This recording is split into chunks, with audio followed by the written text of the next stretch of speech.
Директорот на Германската стопанска комора во земјава Патрик Мартенс рече дека е среќен што голем број германски компании во земјава ги прошируваат инвестициите, а ќе има и нови инвеститори кои ќе отворат голем број на нови и доброплатени работни места.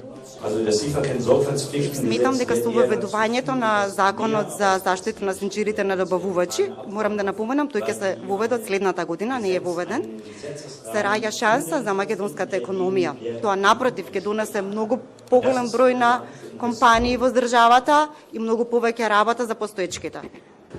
Компаниите, проблемите и плановите за годинава ги презентираа пред премиерот Ковачевски, кој пак уверува дека владата работи на подобрување на условите за инвестирање во земјава.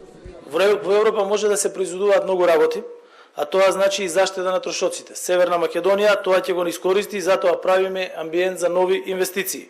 Ние сме членка на НАТО, нашата позиција е и членство во Европската Унија, за инвеститорите да знаат дека имаат сигурност и предвидлив деловен амбиент. Германската амбасадорка Анке Холштайн посочи дека членството во НАТО го зголемува интересот на компаниите да инвестираат во земјава. Бројките пак покажуваат дека минатата година Македонија и Германија оствариле рекордна трговска размена од 4,7 милиарди евра или за 23,6% повеќе од 2020 година.